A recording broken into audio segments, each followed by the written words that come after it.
Quanto ao mais, irmãos, já os instruímos acerca de como viver a fim de agradar a Deus, e de fato, assim vocês estão procedendo. Agora lhes pedimos e exortamos no Senhor Jesus que cresçam nisso cada vez mais. Como eu disse de manhã, é isso que nós queremos pedir para você também, querido. Cresça nisso. Cresça na maneira de agradar a Deus. Cresça na maneira de viver para agradar a Deus. Amém? Pois vocês conhecem os mandamentos que lhes temos pela autoridade do Senhor Jesus.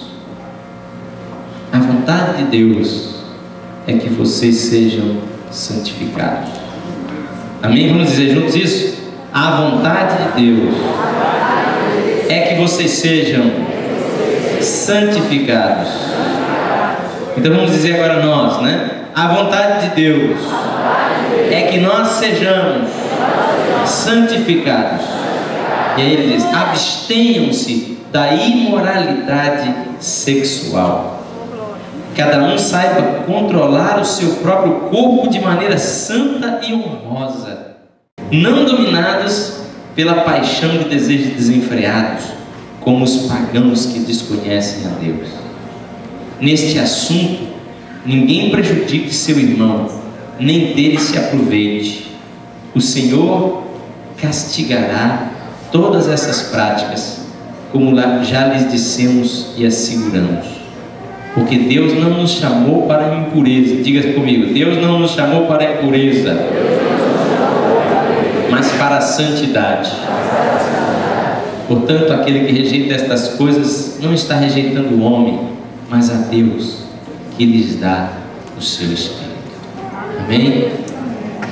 Então nós vimos, eu vou recapitular rapidamente aqui, nós vimos hoje que nesse texto aqui você tem duas dimensões dessa questão da santidade e da pureza sexual, que são contrárias à imoralidade sexual e à impureza. Então nós já dissemos que você, pelo texto bíblico, tem que fazer uma escolha: ou você está na santidade, ou você está na impureza sexual. Não tem jeito de viver as duas coisas, e muitos jovens têm caído nessa cilada de tentar ser um servo de Deus e ao mesmo tempo está vivendo no meio da impureza sexual. E não tem jeito, você não consegue viver essas duas coisas. Você acaba ficando totalmente prejudicado espiritualmente por causa da impureza, e a impureza vai crescendo cada vez mais. Se você acostumar com ela na casa de Deus, aí você está perdido mesmo, porque Deus vai castigar estas práticas. Agora, aqui diz que você tem que aprender a controlar o seu próprio corpo. E diz também que nesta matéria ninguém ofenda nem defraude o seu irmão. Aqui diz de outra palavra, numa versão internacional, diz assim: neste assunto ninguém prejudique seu irmão, nem dele se aproveite. Traduzindo a expressão aí: ninguém ofenda nem defraude. Porque defraudar é você tomar algo que não te pertence, é você se apossar de algo que não é seu, é você enganar, ludibriar e prejudicar o outro. E ele diz: cuidado nessa coisa, muita gente prejudica muita gente. Muita gente faz o que não deve. E aí nós falamos sobre a questão de você aprender a dominar os seus impulsos, porque o primeiro aspecto é: cada um saiba controlar, possuir o seu próprio vaso, como diz a expressão original, o seu próprio corpo, em santificação e honra, não com desejo de lascívia, como fazem os gentios que não conhecem a Deus. E eu falei sobre essa questão do desejo de lascívia, como isso foi uma realidade na minha vida, como os meus olhos andavam sempre cheios de lascívia, cheios de cobiça, porque eu acostumei com isso. A mente da gente vai ficando contaminada e vai ficando totalmente dominada por isso, e isso se torna um hábito tão forte que quando você se converte, você pensa que é impossível conseguir abandonar isso. Em alguns momentos você pensa: não vou conseguir, mas consegue, porque nós temos a mente de Cristo. E você não deve se conformar com esse mundo, mas deve ser transformado pela renovação da sua mente. Então eu falei aqui de manhã que você precisa aprender, os jovens precisam, o jovem precisa aproveitar, o adolescente. Eu não estou falando de jovem aqui, eu quero que você veja que na Bíblia não tem esse negócio de adolescente. Fala a mulher da tua mocidade, a amiga, quando você joga, porque a Bíblia vira o jovem e o adolescente de uma forma só. Hoje em dia se afastou muito dos princípios antigos. Naqueles tempos bíblicos, uma menina com 13 anos estava pronta para casar, instruída a respeito de todos os cuidados da casa, de como amar o seu marido, sobre a sexualidade. Ela sabia os fatos, sabia os valores, sabia tudo. Normalmente, na cultura bíblica, os pais orientavam, ensinavam e falavam e mostravam para ela como ela devia ser, para o rapaz também. E quando o rapaz tinha seus 18, 19 anos de idade, às vezes mais cedo, ele estava pronto para casar, assumir a sua parte na terra, fazer a sua plantação, sua colheita, lutar no exército também, e fazer tudo isso quando ele já tinha seus 18, 19 anos de idade. 20 anos ele estava no exército. E se ele já tivesse casado, se ele casasse naquele ano, ele tinha um ano de folga, porque ele tinha que ficar com a esposa no primeiro ano. Mas ele podia se casar antes do exército ainda. Então eu queria que você entendesse que era um tempo assim, de uma responsabilidade muito grande. O jovem, ele já recebia o treinamento. Hoje, a nossa cultura dificulta mais ainda as coisas. Porque hoje, aquilo que antigamente se aprendia no segundo grau, e você saía técnico, ou saía já profissional no segundo grau, hoje, desculpe falar, mas infelizmente não melhorou não. Baixaram o nível da faculdade, e agora você tem que passar mais tempo para aprender aquilo que você aprendia antes. Mas você precisa da faculdade, você precisa disso, você precisa daquilo. Então o jovem vai jogando para 24, 25 anos de idade, e às vezes mais para um casamento. Então é mais tempo que você tem que passar se dominando. Mas você tem que aprender esse domínio na adolescência. Quando os impulsos sexuais começam a ser gerados, você tem que compreender e tem que aprender a se dominar. E por quê? Tá? Eu vou fugir um pouco assim da regra assim, do andar, para eu poder falar tudo o que precisa se falar. Por que o jovem, por que nós falamos hoje de manhã sobre a importância de você se dominar? E eu não queria repetir tudo, mas também é importante falar alguma coisa sobre isso, tá? Então nós queremos lembrar, as moças, nós falamos sobre a questão de como você vai ser vista, né? E o que quer dizer esse negócio de se vestir para Jesus? Quer dizer, na verdade, que se vestir para Jesus quer dizer que você tem que ter aquela consciência de que o seu corpo é santo e que você precisa tomar cuidado para você não despertar sentimentos e vontades e cobiça na mente de rapazes. Alguns estão lutando para ser santos, outros não, outros são malandros mesmo, safados, estão no meio da casa de Deus e querem só mesmo se aproveitar de você. E vão ficar muito contentes se você tiver, como eu disse, toda gostosona. Eles vão ficar olhando para você e te cobiçando, e a mente deles vai ficar. Agora é difícil, quero que você entenda que é difícil para um rapaz se manter puro numa situação assim, como eu falei hoje de manhã. Ele está lá louvando o Senhor, que acontecia muitas vezes comigo. Eu estava louvando o Senhor, aí na frente minha tinha uma irmã com a calça toda apertada, com aquele traseiro atraente, desculpe falar, mas era assim mesmo. E eu ficava naquela luta, meu Deus, né? E começava a orar por cima, e só louvava o Senhor, fechando os olhos, né? E às vezes era difícil, porque fixava na mente, e como eu era acostumado antes a fixar na mente, a olhar para uma moça, a cobiçar ela e depois levar aquela imagem comigo e me masturbar para me satisfazer. Então acabava acontecendo aquilo depois como um cristão, e aquilo era uma batalha muito grande para mim. Mas eu fui aprendendo que era através da confissão. Quando eu começava já a falar com Deus logo no começo da coisa, falava com Deus, Senhor, eu estou cobiçando essa moça, me perdoe, Senhor, tira isso da minha mente. E aí foi acontecendo o que a Bíblia diz, que se confessarmos nossos pecados, Ele é fiel e justo para perdoar os pecados e nos purificar de toda injustiça. E então eu cheguei um dia eu me surpreendi e falei, meu Deus, que coisa gostosa. É gostosa a pureza quando a gente anda com Deus. Agora eu consigo, quando a moça vem, eu olho logo no rosto dela, eu consigo conversar com a moça sem ficar cobiçando ela. Puxa, aquilo era uma vitória. Eu falei, meu Deus, que maravilha, que milagre. Para mim era um milagre tremendo, porque eu não conseguia de mim mesmo.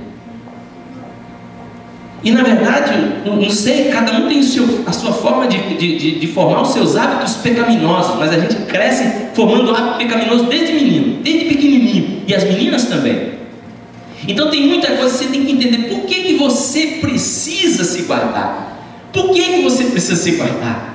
Porque Deus quer que você viva a santidade. Falei de manhã, repito agora, quem não gosta de sexo é o diabo. O diabo não gosta do sexo, por isso ele perverte o sexo. Por isso ele destrói o sexo, porque através da sexualidade se une o casal, e isso é uma parte da semelhança de Deus no homem, quando o Pai, o Filho e o Espírito são um só, não por sexualidade, evidentemente, mas Deus criou essa forma, a forma sexual, para que o homem e sua mulher se tornassem um só, uma só carne, e tivessem seus filhos e formassem uma família e uma unidade. E o plano de Deus é que o esposo, o marido e a esposa desfrutem de alegria, de prazer e possam estar na presença de Deus no momento que estão tendo a relação sexual. Então Deus fez o sexo para a aliança do casamento, e somente ali ele é bênção, senão ele é maldição. Falei que se você se une a uma prostituta, se você se junta a um rapaz sem você ter aliança com ele, o Satanás toma posição ali. Espíritos malignos entram na vida da pessoa através da prostituição, da impureza, da lascívia. E esses espíritos tomam conta da mente, tomam conta do corpo da pessoa. E quando as pessoas têm relação com muitas moças, um rapaz tem relação com muitas moças, uma moça com muitos rapazes, vai formando uma verdadeira cadeia de demônios, uma verdadeira legião de demônios na vida da pessoa. E são fortalezas espirituais que vêm para destruir. Essas destruições se manifestam de muitas maneiras, fazendo com que nasçam crianças sem pais. Quantas milhares e milhares estão sendo geradas? E as pessoas falam, usa camisinha coisa nenhuma. O cara está bêbado, está drogado, ele vai lembrar de camisinha, ela não lembra de camisinha, no outro dia não sabe nem o que fez. E depois de 9 meses tem uma criança, quando não, aborto. E eu quero que você saiba que morre muito mais criança no ventre das mulheres do que criança de inanição, de fome, de problemas assim. Eu não tenho os números, não lembro os números agora, mas é uma coisa estarrecedora, gente. É muito mais do que guerra mundial. O tanto de aborto que acontece todo ano no Brasil são centenas de milhares. E Deus não está vendo isso, está vendo isso. Ele sabe que Ele não criou o sexo para isso. É o diabo que quer destruir a humanidade. E como eu falei, se você for uma uva podre, quem vai querer pegar você? Quem vai querer levar você para casa? Quem vai poder desfrutar de você se seu sabor já está todo destruído? Não vai pensar você que experiência sexual antes do casamento é boa. Não é boa. Estávamos conversando hoje. Lógico, Deus é fiel, querido. Ele usa, se você for buscar a Deus, Ele vai te santificar. Aquelas experiências vão servir para você abençoar os outros. Mas o padrão de Deus não é esse. O padrão de Deus é que um rapaz case virgem e que uma moça case virgem. Esse é o padrão de Deus, nada menos do que isso. Se está fora disso, você já sofreu prejuízo. Pode crer no que eu estou te falando. Mas as pessoas muitas vezes não acreditam. Por que nós falamos para os adolescentes? Por que as moças não namoram? Nós temos uma regra. E eu falo pastores, quero falar pastores aqui. Pastores, fale mais sobre esse assunto com os jovens, com os adolescentes. Não tem que ser o pastor Edson, não tem que ser uma pessoa que vem de fora. Senta lá e conversa, abre a conversa. Fala sobre masturbação, fala sobre sexo na internet, fala sobre prostituição, fala sobre vontade, sobre desejo, sobre tudo. Abre o jogo com os adolescentes, separa lá, senta com os rapazes, porque os rapazes vão falar certas coisas dele. A esposa do pastor senta com as meninas, conversa com elas, abre o jogo, porque eles estão sendo bombardeados por Satanás. E nós não podemos fechar o olho torcendo para tudo vai bem com o nosso jovem, tudo vai bem com o nosso jovem, quando eles estão na realidade sendo atacados por todo tipo de coisa maligna e vivendo num mundo maligno. A Bíblia diz que o mundo jaz no maligno, é verdade. Então nós precisamos sentar com ele, ele precisa entender. Porque tem uma regra na igreja, a moça não pode namorar com 16 anos, ninguém entende, ninguém quer, ele não gosta disso, quer namorar, porque o mundo impõe a ideia de que você tem que namorar. E se você não namora, se você não fica, você é careta. Mas você tem que entender por quê. Você tem que entender que ou você fica, tá? Porque eu já falei para algumas pessoas, eu gosto de ficar. Tanto é que eu fiquei 23 anos com a minha esposa e vou ficar com ela até o resto da vida. Mas ficar assim, ficar sério, ficar casado, amém, queridos? Agora, esse negócio de ficar, aí fica um momento comum, pode ser uma prostituição generalizada. O cara chega um dia, amassa a menina toda, usa ela toda, e ela tá achando que tá bom porque foi posto na cabeça dela. Na verdade, querida, eu quero falar para você, você é usada. E o sexo é assim, o rapaz possui, a moça é possuída. É assim mesmo. Tá? Esse é o linguajar bíblico e essa é a verdade. Então você tem que entender que se você deixa o rapaz possuir o seu corpo pertence a Deus, o seu corpo pertence ao seu marido. Você ainda não é casado, você tem 13 anos de idade, mas você tem um marido. Tem ou não tem? Você não está orando? Você não quer que Deus te abençoe? Você não quer ter um lar? Não quer ter um homem de Deus como esposo? Não quer ter segurança e alegria de saber que você é casado há 20 anos, há 30 anos e o seu marido é fiel a você e você pode confiar nele? Você não quer chegar nesse ponto? Então preste atenção, porque se você quer ser fiel ao seu marido, seja fiel desde agora, desde este momento, todos os dias da vida dele, faça bem para ele, guarde o seu corpo para ele. E você, rapaz, a mesma coisa. Guarde o seu corpo para ela, para a sua esposa. Seu corpo pertence a Jesus em primeiro lugar e pertence à sua namorada, à sua esposa. E você vai poder namorar ela à vontade quando vocês tiverem um compromisso de aliança. Antes, respeite ela, porque se você não casou ainda, não é sua. E se não é sua, pode vir a ser de outro. E respeite porque ela é de Jesus e deve ser, tá? E eu quero que você entenda isso, isso é muito importante. Daí por que a menina com 12, com 13 anos não deve namorar? Por que o rapaz com 13, 14 anos não deve namorar? Não namore, cara, não é tua hora, não é teu momento, aprenda a se dominar. Agora é o teu momento de segurar os teus impulsos sexuais e aprender a lidar com eles, batalhar com eles e aprender a ser um homem que sabe se dominar. Porque daí quando chegar a hora de você casar, você é um cara que sabe se dominar. Você sabe amar a sua esposa e sabe evitar as outras tentações de fora. Não pense que a vida de casado, casou, não tem mais tentação sexual. Às vezes é o contrário. E tome cuidado com isso. Então, se você quiser ser um homem puro, seja puro desde agora. É isso que você tem que entender. Seja puro desde o seu chamado. Quem chamou você para ser santo. E santidade e impureza não combinam, não podem andar juntos. Amém? Daí você tem que entender o seguinte: o que vai acontecer se o rapaz que não tem condição nenhuma de casar, não tem condição nenhuma de sustentar a esposa e uma criança que vai nascer, não tem condição nenhuma de fazer nada, o que vai acontecer se ele começar a namorar com a menina?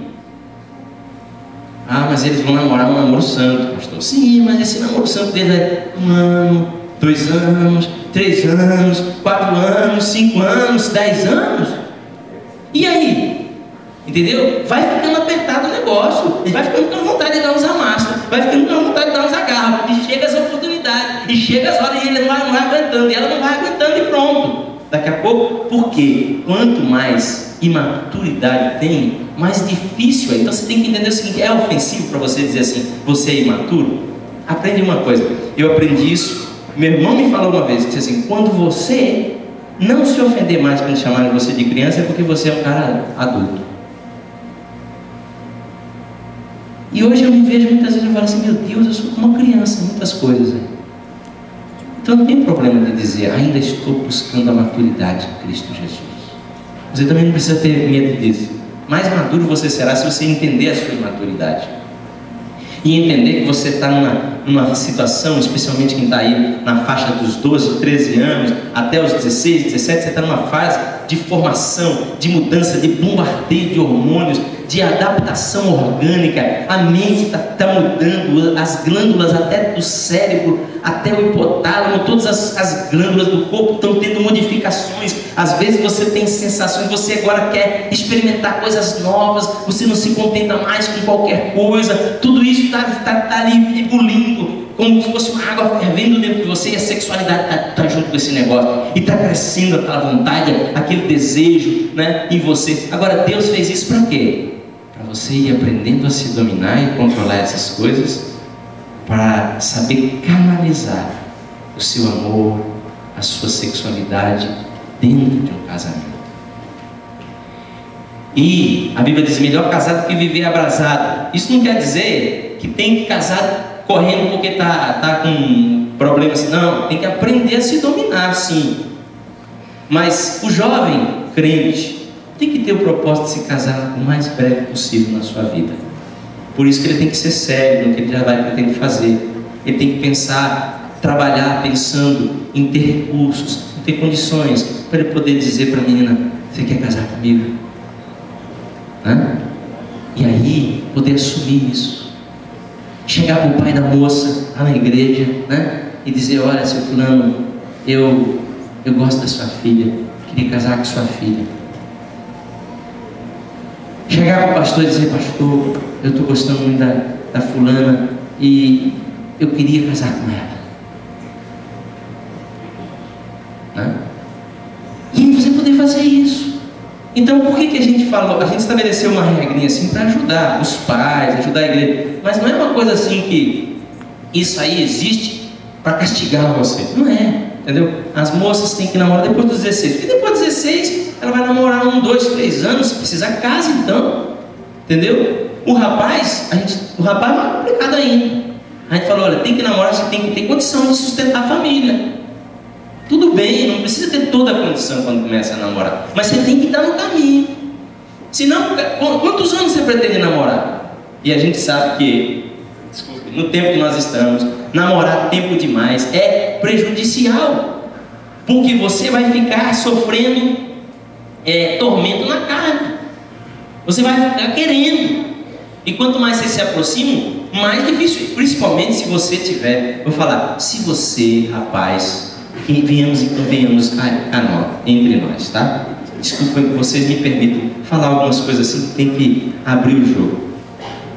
Quando você está se guardando sexualmente, está aprendendo que você nem se masturba, você está naquela de buscar mesmo o Senhor, de ser santo para o Senhor, tal, aí você vai ficando também com a válvula de escape no 1000, né? Entendeu? Lá em cima. Então, às vezes é só encostar assim que você já fica de um jeito, né? Que sei lá, né? As coisas. Então, vai ficando difícil, certo? Vai ficando difícil. Eu me lembro que eu tive que orar muito a Deus, porque eu sonhava à noite. E daí tinha a questão que se chama de poluição noturna. Muitos jovens hoje nem sabem o que é isso, porque também toda hora tá se masturbando ou está até vivendo na sexualidade. E a poluição noturna é assim: quando o cara está se guardando e tal, vai chegar uma hora que as glândulas, né? A vesícula seminal vai estar cheia, entendeu? E não tem jeito, o corpo vai expulsar e o sêmen de alguma forma, então ele vai quando está dormindo. E eu me lembro que teve uma ocasião, foi a última ocasião, graças a Deus, naquela ocasião quando eu era jovem, que aconteceu, eu já estava no seminário, né, que eu sonhei com uma irmã. Meu Deus do céu, era uma irmã lá do seminário, uma colega da sala de aula. Quando eu entrei na sala de aula no outro dia, meu Deus do céu, era complicado, sabe, difícil, fiquei até com vergonha dentro de mim. E eu orei a Deus: Deus, não me deixa sonhar. E nessa área de sexo, de namoro, a emoção muitas vezes fala mais forte, os impulsos falam mais forte. Mas nós somos teus. Nós queremos que o teu Espírito fale mais forte no nosso coração. Esses jovens, essas moças, esses rapazes que estão aqui, estão hoje se colocando, Deus, na tua presença, dizendo: eu quero ser santo, e eu quero ter um namoro santo, e eu quero ter uma família santa. E nós sabemos que essa é a tua vontade, meu Pai. Guarda esses jovens, para que eles saibam amar uns aos outros com amor puro de irmãos, e para que eles saibam esperar o momento certo da tua bênção, para começar um relacionamento que possa produzir um fruto tão gostoso de um casamento abençoado, Pai. Que aqui se formem lares felizes, lares que sejam luz no meio das trevas, e que, ó Pai, o Senhor possa tocar, Pai, cada jovem, cada moça, cada rapaz, para que eles sejam purificados. Purifica de todo pecado, de toda impureza, e concede, meu Pai, que eles tenham uma vida santa, guardando o seu corpo, que é templo do teu Espírito, para que o teu nome seja honrado na vida deles. Que o Senhor se alegre com eles, e que o Senhor tenha prazer em abençoá-los, ó Pai, em nome e para a glória do Senhor Jesus. Amém e amém. Glória a Deus.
palavra, amém, querido? Senhor, te quero.